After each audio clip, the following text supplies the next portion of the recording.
berdoa itu gampang-gampang susah ya. Kita sejak kecil kalau kita berada di tengah-tengah keluarga Kristen, kita sudah dilatih berdoa, terbiasa berdoa. Apalagi di universitas Kristen seperti ini, ada apa-apa kita berdoa. Namun hari ini kita akan memikirkan bagaimana kita bertumbuh dalam kehidupan doa kita. Apa yang Tuhan ingin saudara dan saya kembangkan, sadari, dan lakukan. Saya mengundang setiap kita untuk bangkit berdiri. Kita akan membaca satu bagian kitab suci yang terambil dari 1 Samuel pasal yang pertama, ayat yang pertama sampai dengan ayat yang ke-11 saja. Mestinya satu pasal, tapi terlalu panjang, saudaraku. Jadi saya singkat hanya 1 Samuel pasal pertama ayat 1 sampai dengan ayat 11. Saya hanya akan membacakan di dalam versi terjemahan baru 2, TB2 ya. Demikian bunyi firman Tuhan. Ada seorang laki-laki dari Ramataim di tanah Suf, dari daerah pegunungan Efraim, namanya Elkana bin Yeroham bin Elihu bin Tohu bin Suf, seorang Efraim. Ia mempunyai 2 istri, seorang bernama Hana dan yang lain bernama Penina. Penina mempunyai anak sedangkan Hana tidak. Tahun demi tahun orang itu pergi dari kotanya untuk menyembah dan mempersembahkan kurban kepada Tuhan semesta alam di Silo. Kedua anak Eli, Hofni dan Pinias adalah imam Tuhan di sana. Pada hari Elkana mempersembahkan kurban, ia selalu memberikan satu bagian masing-masing kepada Penina istrinya dan kepada semua anaknya laki-laki dan perempuan. Kepada Hana ia memberikan bagian terbaik. Ini yang terjemahan yang berbeda dari terjemahan yang pertama, saudaraku. Sebab Hana lah yang dikasihnya dan Tuhan telah menutup kandungannya. Ayat yang ke-6, untuk membuatnya geram, saingannya selalu menyakiti hatinya. Saingannya selalu menyakiti hatinya karena Tuhan telah menutup kandungannya. Demikianlah yang terjadi tahun demi tahun, setiap kali Hana pergi ke rumah Tuhan. Penina menyakiti hatinya sehingga ia menangis dan tidak mau makan. Lalu Elkana suaminya berkata kepadanya, Hana, mengapa engkau menangis? Mengapa engkau tidak mau makan? Mengapa hatimu sedih? Bukankah aku lebih berharga bagimu daripada 10 anak laki-laki? Suatu kali setelah mereka makan dan minum di Silo, berdirilah Hana, sementara Imam Eli duduk di kursi dekat tiang pintu rumah Tuhan. Dengan hati pedih, Hana berdoa kepada Tuhan sambil menangis terseduh-seduh. Kemudian ia bernazar demikian. Tuhan semesta alam, jika engkau sungguh memperhatikan sengsara hamba-Mu ini, mengingat dan tidak melupakan hamba, tetapi memberi hamba seorang anak laki-laki, maka hamba akan memberikan dia kepada Tuhan seumur hidupnya. Pisau cukur tidak akan menyentuh kepalanya. Sampai di sini pemberitaan firman Tuhan, mari kita berdoa. Kita mohon Tuhan memimpin kita. Tuhan, di sepanjang sejarah peradaban manusia, sejak manusia diciptakan, Engkau adalah Allah yang berkata-kata. Engkau juga adalah Allah yang mendengar. Engkau Allah yang mengingat. Engkau Allah yang bertindak. Dan Engkau sangat-sangat menginginkan ya Tuhan, supaya kami, umat ciptaan-Mu yang dicipta menurut rupa dan gambar Allah ini, juga adalah umat yang rindu untuk mengerti kehendak Tuhan, umat yang mendekat kepadamu, umat yang semakin peduli dan rindu untuk mengerti isi hatimu. Nah, saat ini ya Tuhan, kami datang, kami ingin memiliki kerinduan itu, kami ingin memiliki kedekatan itu. Tolong kami, berfirmanlah kepada masing-masing kami, sapalah kami dengan lembut oleh Roh Kudus-Mu. Dalam nama Tuhan Yesus Kristus, Juru Selamat kami yang hidup, kami naikkan doa kami. Amin. Silakan duduk. Kapan terakhir kali saudara dan saya secara pribadi ataupun secara bersama mengevaluasi bagaimana kita berdoa? Mengapa kita berdoa? Dan mengapa kita berdoa demikian? Banyak orang berdoa akhirnya tidak menjadi doa. Saudaraku, tidak semua aktivitas berdoa itu adalah berdoa di mata Tuhan. Orang yang berdoa hanya karena kebiasaan, yang tentu artinya itu tidak berdoa sama sekali. Jikalau kita mengartikan doa dalam pengertian yang paling basic, paling standar, yaitu berdoa itu adalah bercakap-cakap dengan Allah, berkomunikasi dengan Allah, berelasi dengan Allah, maka doa karena kebiasaan itu bukan relasi. Maka doa karena kebiasaan bukanlah doa. Ada orang yang berdoa, tetapi sebenarnya dia hanya curhat.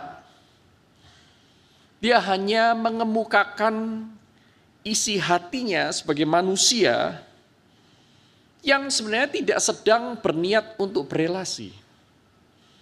Jadi sebenarnya ada doa-doa tertentu yang adalah cerminan psikologis manusia. Tuhan kepada siapa dia panggil itu pun bukan Tuhan yang benar, tetapi Tuhan buatannya sendiri. Ini juga bukan doa, saudara. Terlihat seperti berdoa, tetapi bukan doa karena di dalam aktivitas tersebut dia tidak sedang berelasi dengan Tuhan. Dia hanya berelasi dengan dirinya sendiri. Yang menjadi pusat doanya adalah kebutuhan-kebutuhannya dan bukan hatinya yang merindukan Tuhan. Ini bukan relasi. Kalau saudara ketemu dengan seseorang, kemudian saudara curhat dengan dia terus-menerus, ketika dia ingin berkata, sebentar, aku tidak mau dengar apa yang kamu katakan, aku cuma mau curhat, dengerin aja. Setelah itu Anda pulang. Pertanyaan saya adalah, apakah Anda sedang menjalin hubungan dengan orang tersebut? Dalam salah satu perjalanan, naik mobil, saudaraku, saya mendengarkan radio, dan di sana sedang diwawancaralah seorang yang bekerjanya adalah menerima curhat. Ini bekerja, profesional, saudara. Dibayar. Berapa bayaran yang diterima? Dia bilang sekitar antara 50 sampai 300 ribu. Apa yang kau lakukan? Ada orang tanya kepada saya, apakah engkau available tanggal sekian, jam sekian? Di Pontianak, saudaraku. Dia sesuai dengan janjinya, mereka bertemu dan syaratnya adalah harus bertemu di tempat yang terbuka, tidak mau bertemu di tempat tertutup, dan tugas dia hanyalah mendengar curhatan. Mendengar curhatan. Ini penerima curhat bayaran. Pertanyaannya adalah apakah kau dekat dengan dia? Mungkin secara psikologis, tapi apakah betul-betul itu yang dinamakan relasi? Bukan. Jujur aja, bukan. Nah, saudaraku, banyak orang berdoa seperti itu. Menjadikan dirinya pusat dari doanya dan tidak pernah ada terjadi timbal balik. Aku ingin kamu tahu apa yang kurasakan. Tetapi kita nggak kepengen tahu apa yang dia rasakan ketika mendengarkan apa yang kita rasakan. Nah, saudaraku, sekali lagi mari kita mengevaluasi ya, sambil kita melihat apa yang Tuhan sampaikan lewat 1 Samuel ini. Sebenarnya bagaimana sih kehidupan doa kita? Saudara, disadari atau tidak, dalam setiap tingkah laku selalu ada motivasi di baliknya. Saya mengambil air minum karena saya haus. Saya makan karena saya lapar, saya sekolah karena saya ingin mendapatkan perlengkapan supaya saya bisa bekerja dengan lebih baik. Tetapi ada juga orang-orang yang datang, misalnya beribadah hanya karena kebiasaan. Orang datang punya motivasi supaya saya merasa enak. Nggak enak kalau nggak ibadah hari Minggu. Dari kecil sudah terbiasa. Nah ini karena kebiasaan. Pertanyaan kita hari ini adalah ketika kita berdoa syafaat, berdoa pembukaan, doa nanti tutup firman Tuhan, ada doa lagi. nyanyian kita itu sebenarnya adalah doa. Saudaraku, mari kita bertanya sungguh-sungguh. Mengapa saya berdoa? Apa ini yang sedang saya lakukan sebenarnya? Apa motivasi di balik perkataan yang saya katakan kepada Tuhan? Siapa sih Tuhan itu bagi kita? Siapa Tuhan bagi Anda dan saya?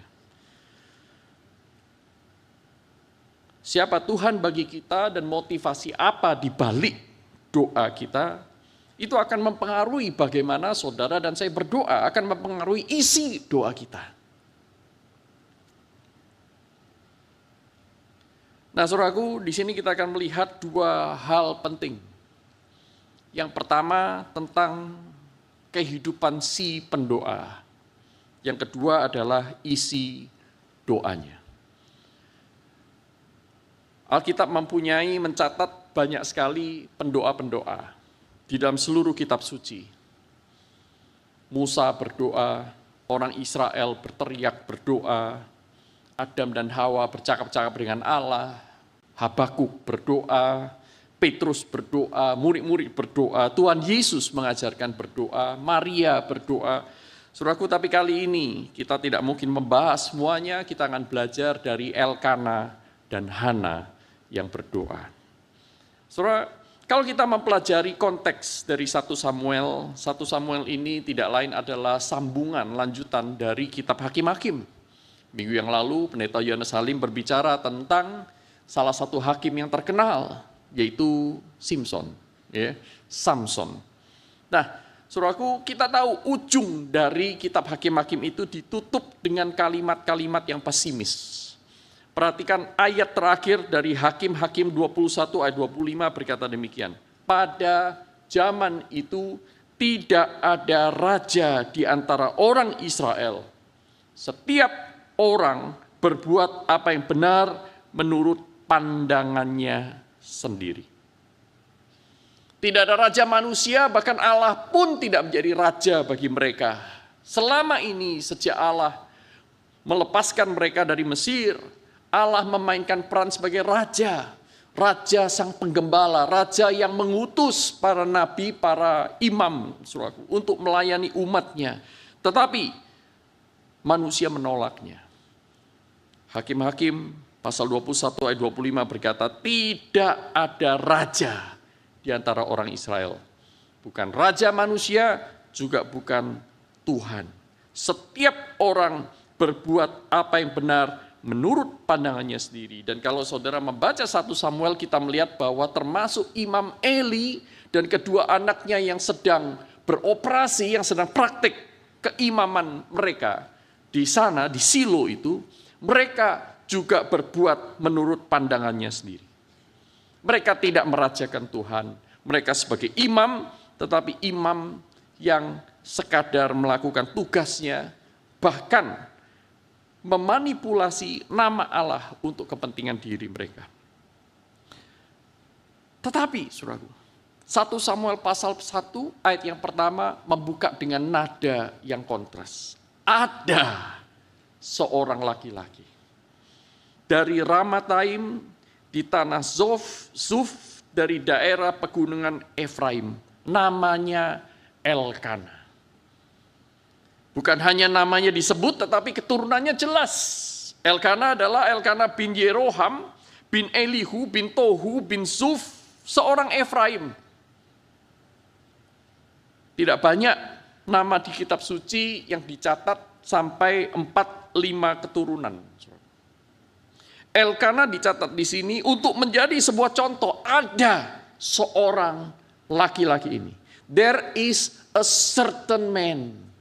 Ketika tidak ada seorang pun di negara itu, di negeri itu, yang mencari Allah, merajakan Tuhan, ketika tidak ada seorang pun yang mencari kehendak Tuhan, masing-masing berlaku menurut cara pandangnya sendiri, menganggap dirinya yang paling benar, ada seorang laki-laki, namanya Elkana. Saya yakin Elkana bukan satu-satunya anak bapaknya. Dia bukan satu-satunya cucu dari kakek neneknya, saudaraku. Tetapi Allah memilih Elkana untuk menjadi contoh. Di dalam bagian ini Elkana masih orang yang biasa. Dia mempunyai 2 istri. Lihat betapa biasanya dia. Saudara masih ingat kisah Abraham yang karena istri pertamanya tidak punya anak, maka istrinya menyodorkan budaknya Hagar untuk Abraham bisa mempunyai anak. Itu adalah kultur pada zaman itu bagaimana mereka mencari jalan keluarnya sendiri untuk menyambung keturunan mereka. Supaya mereka tidak kehilangan hak warisan. Abraham punya 2 istri. Dan kemudian saudara masih ingat Yakub yang diperangkap yang dijerat oleh mertuanya sendiri Laban. Sehingga dia ingin menikahi Rahel, tapi kemudian di malam pernikahannya itu dia justru berjumpa dengan Lea yang kurang cantik, saudaraku. Dan dia harus menebus 7 tahun berikutnya untuk mendapatkan Lea. Maka Lea punya anak, Rahel tidak punya anak. Rahel tidak punya anak, maka Rahel menyerahkan budaknya yang bernama Silpa. Supaya dia tidak disakiti oleh Lea. Silpa punya anak, Rahel bersuka cita, kemudian tapi Lea terus-menerus punya anak. Sampai suatu ketika Lea tidak punya anak lagi, dan Lea tidak mau diremehkan oleh Rahel, maka Lea memberikan budaknya Bilha kepada Yakub. Makanya Yakub akhirnya mempunyai 4 istri.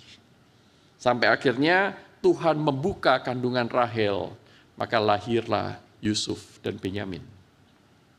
Saudaraku, itu adalah kultur pada zaman itu. Saya tidak sedang membahas benar atau salah, tetapi saya ingin mengatakan bahwa Elkana tidak beda dengan mereka. Dalam hal keluarga. Saudara tahu bahwa keluarga yang berpoligami itu punya masalah. Dalam kitab suci juga tidak pernah keluarga berpoligami yang tidak bermasalah. Abraham bermasalah. Yakub masalah besar. Daud, Salomo, apalagi, saudaraku. Elkana bagian dari zamannya, di dalam dosa kulturnya. Dalam hal ini Elkana tidak berbeda. Dia orang Efraim, dia punya 2 istri. Ayat pertama dan ayat yang kedua belum memberikan gambaran yang istimewa. Tetapi ayat yang ketiga, itulah bukan hal yang biasa, saudara. Ayat 3 dikatakan tahun demi tahun. Artinya dengan setia Elkana ini pergi ke satu tempat yaitu namanya Silo. Ingat waktu itu belum ada Yerusalem, tempat bait Allah yang besar. Silo adalah tempat di mana tabut perjanjian pernah ada di sana, dan di sana dibangun sebuah mezbah, saudaraku, kecil. Tidak semegah bait Allah Yerusalem karena belum zamannya, saudara. Tetapi Elkana ini datang ke sana setiap tahun. Pergi meninggalkan kotanya. Pergi meninggalkan kenyamanannya. Pergi meninggalkan mungkin tumpukan hartanya kalau dia punya, saudaraku. Dan dia pergi. Pergi ini bukan dititipkan, bukan transfer lewat QR code. Enggak, saudaraku. Dia pergi secara fisik. Pergi menempuh beberapa hari lamanya bersama dengan keluarganya. Nah, ini bukan orang biasa. Dia orang yang mencintai Tuhan. Bukan hanya setiap tahun dia lakukan, dia mendidik anak-anaknya. Seluruh keluarganya pergi ke rumah Allah. Pada saat di zaman itu tidak ada seorang pun menjadi raja, bahkan Tuhan pun tidak dirajakan. Tetapi Elkana membawa keluarganya datang kepada Tuhan. Dia mempersembahkan korban kepada Tuhan semesta alam di Silo. Alkitab mencatat dia mempersembahkan korban bukan kepada Baal, tetapi kepada Tuhan, Yahweh semesta alam. Yang mencatat siapa? Alkitab. Saudara boleh datang beribadah dengan rajin, dicatat ada absensinya, yang mencatat manusia. Tetapi pertanyaannya adalah apakah Allah mencatat Anda dan saya sedang beribadah? Atau sebenarnya Kita hanya bertingkah laku sebagai manusia zamannya. Yang beribadah sekadar beribadah, beribadah sekadar memenuhi absensi, beribadah untuk mempertahankan hidup. Tetapi Allah mencatat Elkana dari tahun ke tahun meninggalkan kotanya untuk sujud menyembah dan mempersembahkan korban kepada Tuhan semesta alam. Nah, di ayat yang keempat sampai ayat yang ke-8 kita melihat Hana. Hana adalah istri yang sangat dikasihi oleh Elkana, saudaraku. Tetapi dia juga tidak kuasa untuk menahan Elkana untuk memiliki istri yang kedua, atau mungkin jangan-jangan ini adalah ide Hana, kita tidak pernah tahu. Yang jelas Hana tidak bisa mengandung, dan mungkin cukup waktu 1-2 tahun Elkana dan Hana berdoa, datang ke bait Allah, meminta untuk diberikan keturunan. Ternyata tidak berhasil mempunyai keturunan. Sampai suatu ketika mungkin mereka khawatir kalau Elkana semakin lama semakin tua, maka kemungkinan untuk memiliki keturunan itu semakin tertutup. Sampai pada suatu ketika, tahun kesekian saya tidak tahu, tahun kesekian pernikahan mereka memutuskan untuk memiliki, Elkana memiliki istri yang kedua, dan Hana mau tidak mau juga memiliki madu. Orang bilangnya madu. Alkitab mencatat saingan. Ini celakanya Indonesia ya, saudaraku ya. Istri kedua disebut madu. Madu kan manis ya. Mestinya jangan madu lah ya. Ya nama sekarang lebih bagus, pelakor. Well, saudaraku, tapi bayangkan saudara berada di posisi Hana. Dia menikah dengan cowok idamannya, punya reputasi bagus, tetapi dia tidak bisa memberikan kebahagiaan kepada keluarganya, yaitu memberikan keturunan. Allah menutup kandungannya bertahun-tahun. Saya yakin saudaraku, Hana ini melihat karakter yang disampaikan dalam 1 Samuel ini, Hana ini akan bertekuk lutut di hadapan Tuhan mungkin setiap malam, dan tidak jarang dengan air mata, saudaraku. Dia meminta Tuhan kasih anak. Tuh orang lain Tuhan kasih anak. Kenapa Tuhan gak kasih aku anak? Tuhan kasih. Kesempatanku semakin sedikit. Aku semakin lama juga semakin tua. Mereka berusaha. Mungkin pergi ke klinik-klinik kebidanan, klinik kesuburan dan lain-lain. Tapi tidak ada hasil. Saudara bayangkan saudara berada di posisi itu. Sekalipun mungkin agak jauh, saudaraku. Betapa frustrasinya Hana. Sampai akhirnya mereka memutuskan, oke, kita rekrut Penina untuk menjadi istri yang kedua. Dan begitu Penina menjadi istri, tidak lama kemudian langsung punya anak. Dan Penina membanggakan dirinya. Lihat, aku lebih diberkati Allah daripada engkau, Hana. Engkau boleh dikasih oleh Elkana. Allah lebih memberkatiku. Ketemu dengan orang seperti ini, kita nggak tahan lama-lama, saudara. Benci sekali kita. Dan dia setiap tahun, setiap kali di rumah Allah dikatakan, tidak dihitung berapa kali Penina sudah merendahkan Hana di rumah. Tetapi di rumah Allah, di hadapan banyak orang, mungkin dia melakukan hal-hal yang sangat-sangat menyakiti. Ya pasti menyakiti. Seperti apa kira-kira? Mungkin ayo anak-anakku, di sini engkau adalah kebanggaan keluarga Elkana. Engkau lahir dari kandunganku, masing-masing bawa hewan ya, satu-satu ya. Ini menunjukkan orang kaya, saudara. Masing-masing bawa kurban ya. Tuh ya kan. Yang diberkati Tuhan itu yang seperti ini, yang punya banyak anak. Saudara bayangin, tiap tahun dari anak cuma 1 sampai anak menjadi 4, sampai anak menjadi 5, kita tidak tahu. Yang jelas Elkana punya anak-anak, laki-laki dan perempuan. Yang jelas lebih dari 2. Betul? Saudara, dengan cara yang keji, Penina menyakiti hati Hana. Kalau saudara menjadi Hana, Saudara, seorang yang percaya kepada Tuhan, apa yang akan Anda lakukan? Saya yakin, pasti sesekali Anda akan berdoa untuk kecelakaan orang yang menyakiti Anda. Tuhan, jangan saja tutup kandungan dia karena dia sudah punya banyak anak, kalau bisa tutup mulutnya sekalian. Saudaraku, Hana tentu melontarkan banyak sekali doa, saudaraku. Saya yakin sekali Hana juga manusia sama seperti kita. Tetapi, saudaraku, perhatikan di sini, Hana bisa saja membalas atau mengusir Penina seperti Abraham mengusir Hagar, saudaraku. Seperti Yakub merendahkan Lea, aku nggak mau Lea, aku mau Rahel. Tetapi herannya Hana tidak membalas. Sebaliknya yang kita tahu, yang kita baca di ayat berikutnya, saudaraku, Hana membawa masalahnya kepada Tuhan. Nah, ini beda sekali. Ya, seorang yang dekat dengan Tuhan, saking dekatnya, dia bisa berkata apa saja kepada Tuhan. Ya, berkata apa saja kepada Tuhan. Tuhan, aku punya problem. Aduh, aku udah kepengen makan. Aku sakit sekali hatiku. Tuhan, aku doa bertahun-tahun, Engkau juga ternyata diam. Tapi dia tetap berdoa. Hana memilih membawa semua permasalahannya kepada Allah. Tuhan alam semesta, ketika orang-orang sebangsanya yang sudah tidak sabar menanti jawaban doa, mereka lari kepada Baal.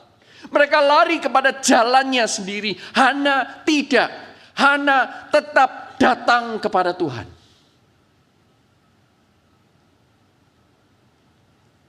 Ketika orang-orang sekitarnya memilih untuk mencari jalan keluar sendiri, mencari ilah-ilah yang mempunyai janji-janji, saudaraku. Daripada ikut Kristen, gak selalu dijawab doanya, gak langsung cereng gitu ya, manjur. Mending aku ikut agama lain.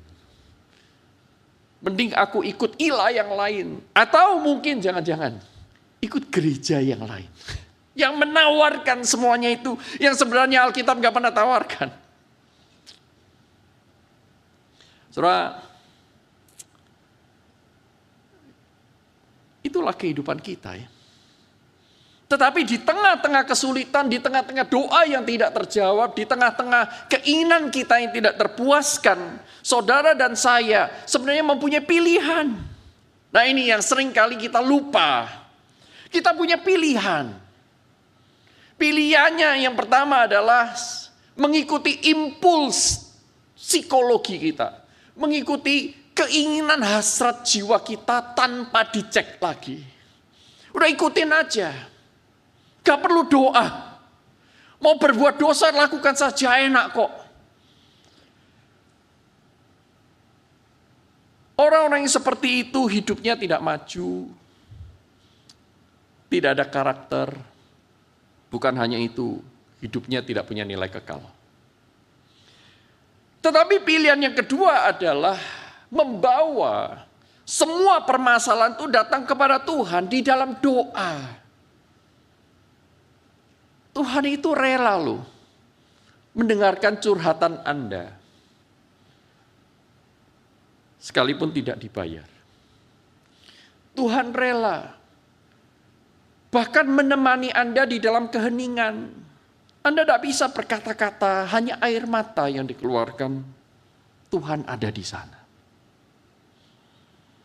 Tuhan ada di malam-malam yang gelap. Tuhan ada di malam-malam di mana Anda dan saya tidak tahu lagi apa yang harus dilakukan.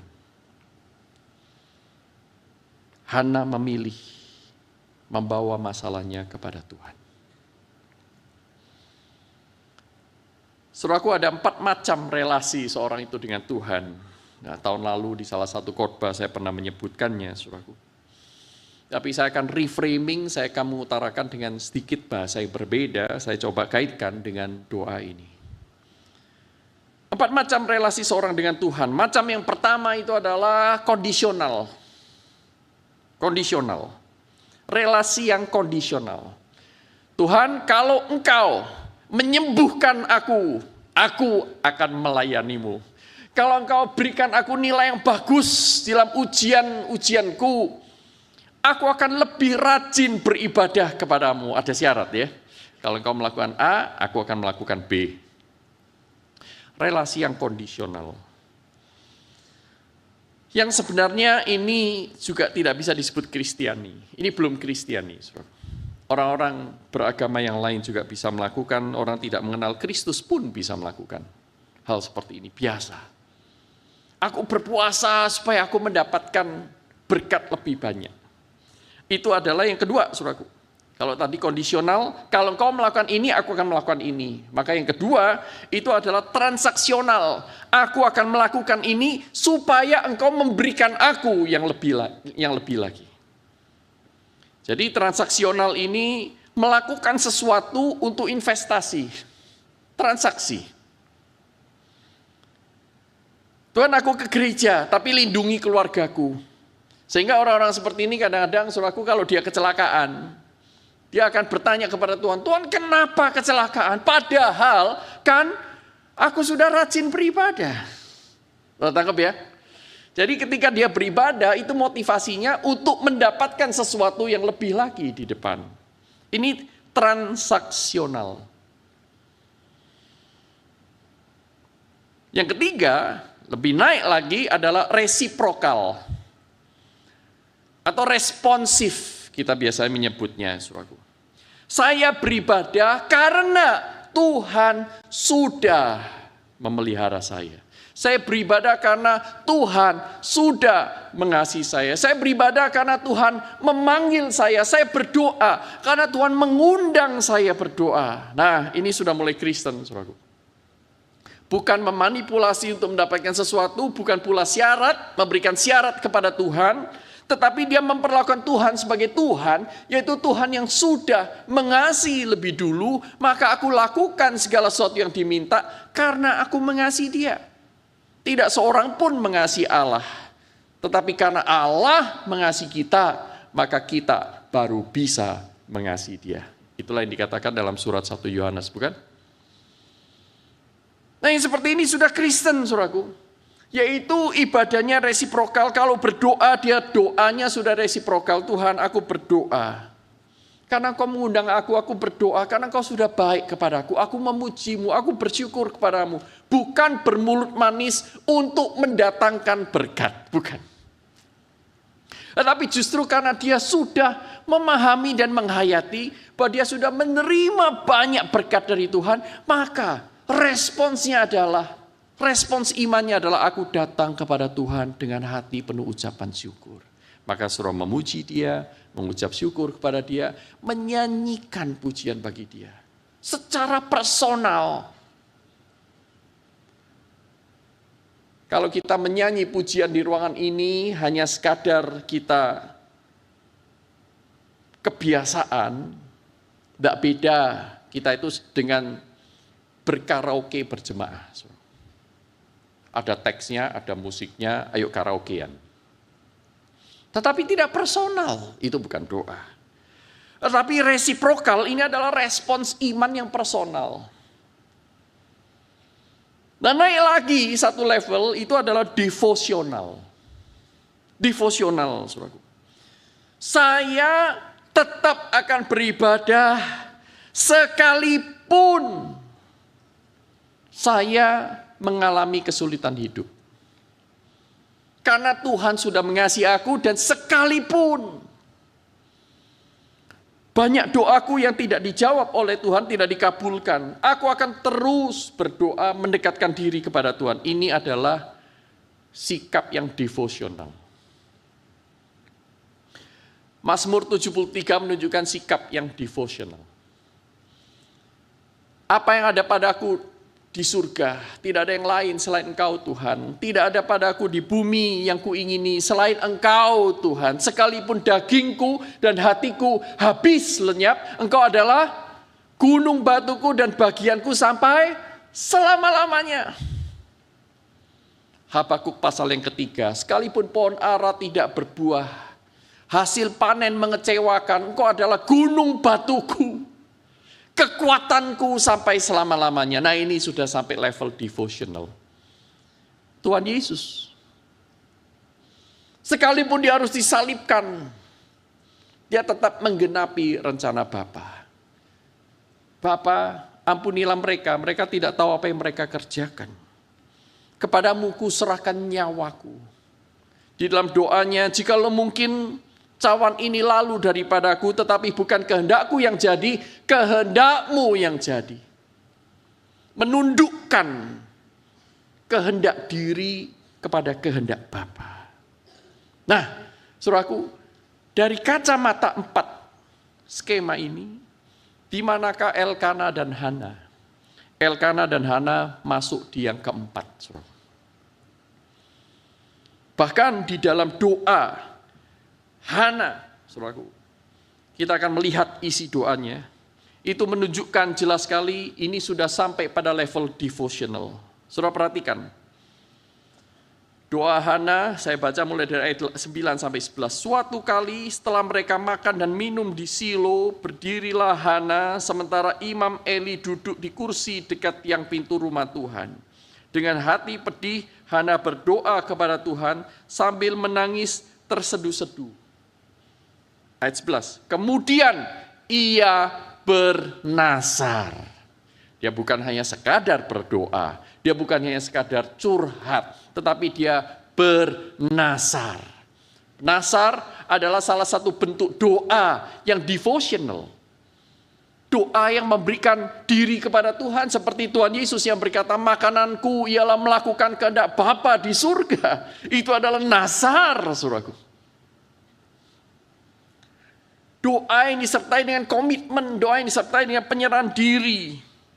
Dan dikatakan di sana, jika Tuhan semesta alam, jika sungguh-sungguh engkau memperhatikan sengsara hambamu ini dan mengingat kepadaku dan tidak melupakan hambamu ini, tetapi memberikan kepadaku hambamu ini seorang anak laki-laki, maka, perhatikan, aku akan memberikan dia kepada Tuhan untuk seumur hidupnya dan pisau cukur tidak akan menyentuh kepalanya. Lupa, itu kan transaksional. Kalau engkau berikan ini, aku akan berikan ini. Saudaraku, bukan. Bedanya adalah antara transaksional dengan devotional ini, yang sebenarnya adalah secara diagonal berlawanan, itu terletak kepada untuk siapa kepentingan doa itu. Saudara perhatikan di sana. Ini adalah untuk engkau. Kalau engkau memberikan aku anak, anak itu kupersembahkan kepadamu. Seumur hidupnya, pisau cukur tidak akan menyentuh rambutnya. Artinya apa?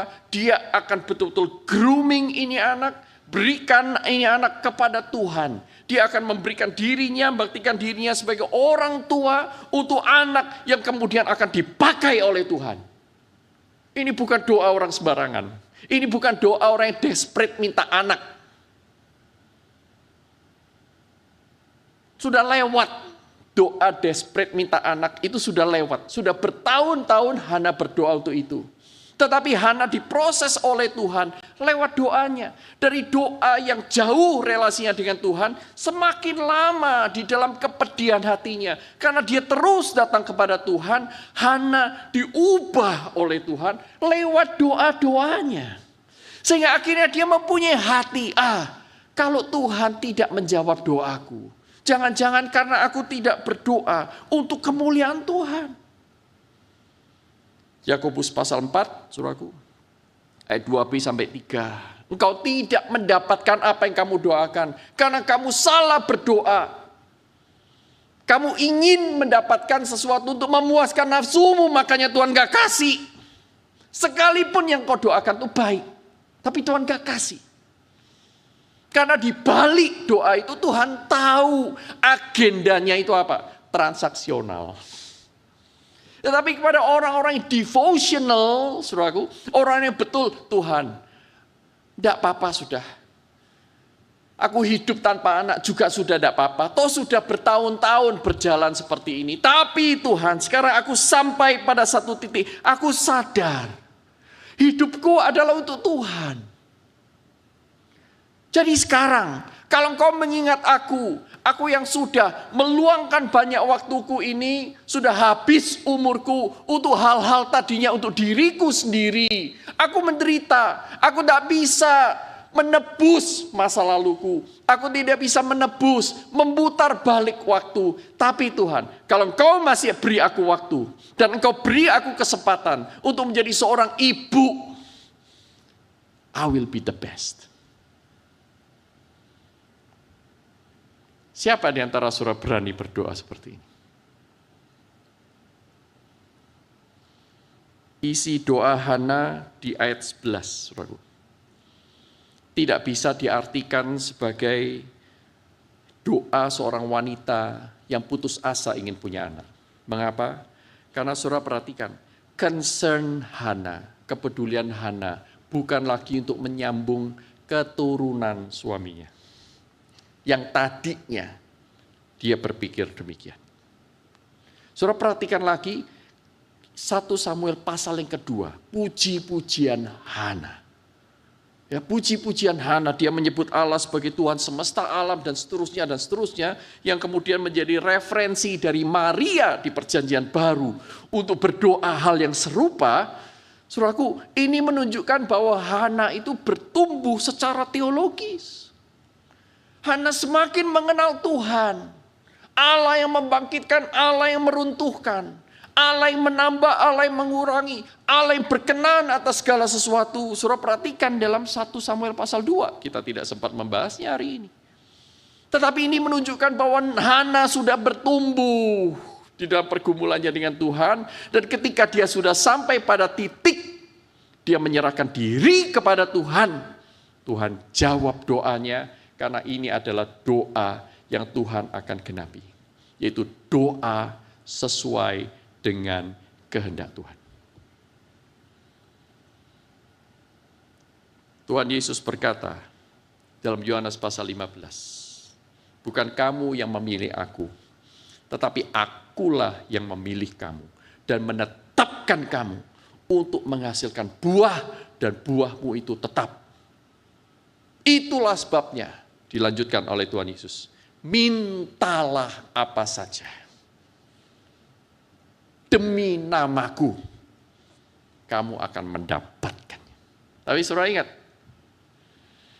janji pemenuhan doanya diberikan kepada orang yang berserah memberi diri kepada Tuhan.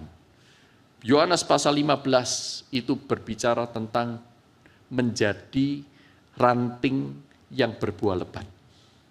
Jadi doa di dalam Yohanes pasal 15 bukan doa untuk orang lain. Tuhan, aku berdoa supaya orang lain Tuhan pakai. Enggak, saudara.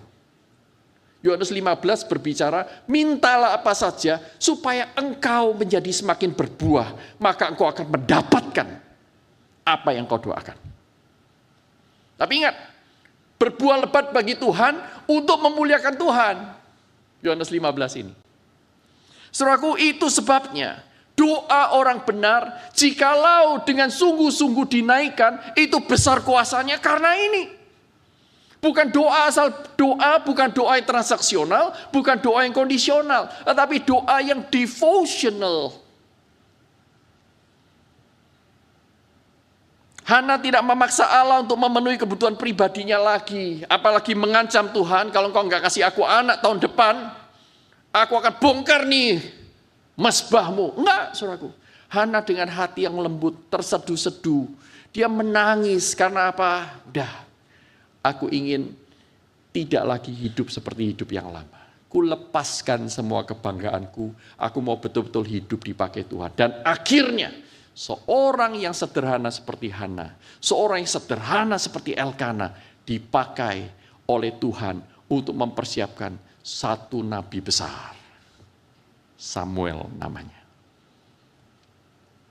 Yang akan mempersiapkan raja-raja bagi umat Allah. Hana, Elkana, orang biasa, orang zamannya seperti saudara dan saya. Tetapi mereka bertumbuh di dalam doa-doanya. Mereka semakin mengenal Tuhan. Pak, bagaimana? Saya sekarang kan nggak ngerti bagaimana berdoa. Ayo, mulai dari awal. It's okay. Mari datang kepada Tuhan dengan segala kepolosan. Baca firman, berdoa sesuai firman. Semakin kau mengenal Allah, semakin kau berdoa berbeda. Sampai suatu saat kau akan melihat betapa Tuhan itu adalah Allah yang penuh kasih, yang ingin saudara dan saya bukan hidup sia-sia. Tuhan ingin pakai kita. Saudara, ini sudah pertengahan Agustus. Mari kita berdoa untuk bangsa dan negara kita. Saudaraku, saya pikir yang dibutuhkan oleh Indonesia bukan orang yang berdoa untuk bangsa dan negaranya, tok berhenti di sana. Kita sudah berdoa itu puluhan tahun, hasilnya apa? Bukan itu. Indonesia membutuhkan orang-orang yang bukan hanya berdoa untuk Indonesia, tetapi orang-orang yang memberi diri untuk dipakai Tuhan di Indonesia ini. Menjadi garam dan terang dunia. Bukan menjadi orang-orang Kristen yang mediocre. Orang Kristen yang cuma cari kerja. Orang Kristen yang cuma pergi ke gereja. Tetapi orang Kristen yang berani menggunakan ilmu yang sudah diperoleh untuk melayani sesama. Berbeda dengan orang-orang yang tidak mengenal Tuhan melayani sesama. Saudara menjadi guru yang menghadirkan Kristus, saudara menjadi perawat yang menghadirkan Kristus, saudara menjadi psikolog, saudara menjadi insinyur, saudara menjadi apapun, saudara menjadi orang tua. Jadilah orang tua yang menghadirkan Kristus dan Injilnya dalam hidup sehari-hari. Tuhan akan pakai engkau kalau engkau berdoa. Berani enggak berdoa? Seperti itu.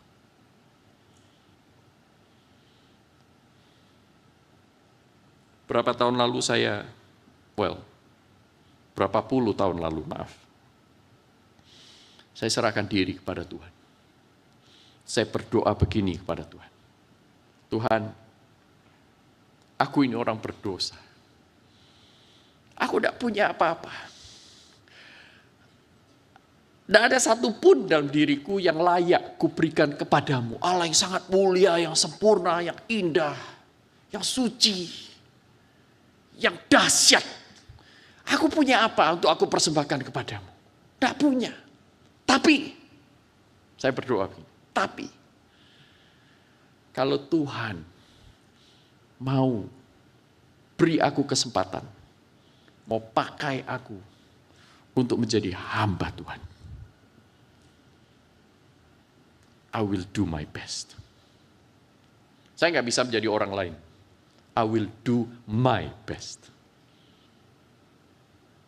Dan lihat cara Tuhan menjawab.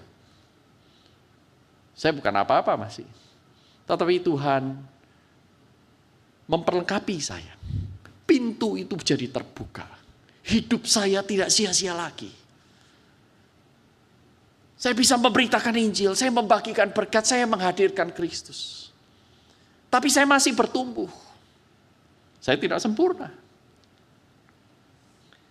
I dare you today. Saya tantang saudara ini. Jangan asal doa. Jangan berdoa untuk Indonesia biasa-biasa saja. Kita sudah doa belasan tahun. Puluhan tahun. Indonesia tidak semakin mengenal Kristus. Tetapi Tuhan ingin pakai kita. Orang yang tidak banyak ini. Sama seperti Tuhan pakai Hana dan Elkana, orang yang biasa, tetapi memberkati seluruh bangsa. Itulah sebabnya kalimat Philip Brooks akan menutup renungan kita hari ini. Jangan berdoa untuk kehidupan yang mudah. Berdoalah untuk menjadi orang yang lebih kuat. Jangan berdoa untuk tugas-tugas yang sama dengan kekuatanmu.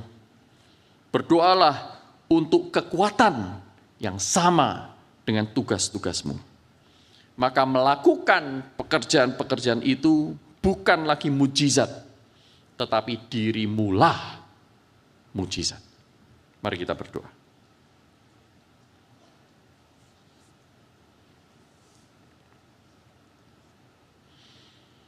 Tuhan, Engkau tidak ingin kami terus-menerus menjadi pendoa-pendoa asal-asalan.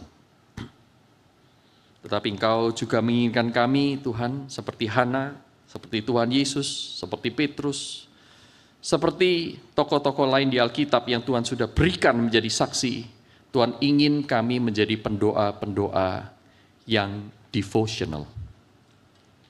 Pendoa-pendoa yang memberi diri untuk dipakai Tuhan. Pendoa-pendoa yang memberi diri untuk menjadi bagian dari jawaban doanya.